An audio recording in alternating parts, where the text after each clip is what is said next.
परभणीतील संविधानप्रेमी आंबेडकरी संघटनेच्या वतीने लोकसभेचे उमेदवार महादेव जानकर यांच्या विरोधात निवेदन देण्यात आले। महायुतीचे उमेदवार महादेव जानकर यांनी संविधानाच्या विरोधात बेताल वक्तव्य करून समाजात तेढ निर्माण करण्याचा प्रयत्न केलाय असे बोलले जाते। जानकरांचे वक्तव्य संविधान विरोधी असून त्यांचा तीव्र निषेध व्यक्त केला जात आहे। सकाळी महादेव जानकरांनी भारतीय राज्यघटना बदलण्याच्या दृष्टिकोनातून जे काही वक्तव्य केलं होतं, आम्ही जानकरांचा निषेध करतो। घटना बदलणं काही एवढं सोपं नाही किंवा घटना बदलणं ही का तुमच्या बापाची मक्तेदारी नाही। आणि जानकर, तुम्ही हे लक्षात ठेवा, तुम्ही परभणीमध्ये आहात, परभणीमध्ये तुम्ही निवडणुकीला उभा टाकलेला आहात आणि बौद्ध समाज, बहुजन समाज तुम्हाला कदापि माफ करणार नाही।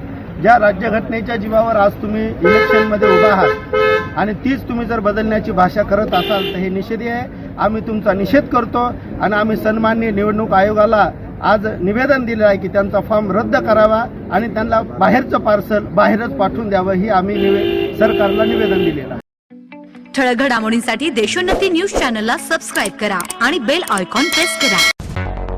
मुंबई, पुणे, नागपूर, मराठवाडा असो का विदर्भ, राजकीय, सामाजिक, शैक्षणिक क्षेत्र असो का क्रीडा, सर्वच घडामोडीचे विश्लेषण पाहायला विसरू नका। फक्त देशोन्नती न्यूजवर।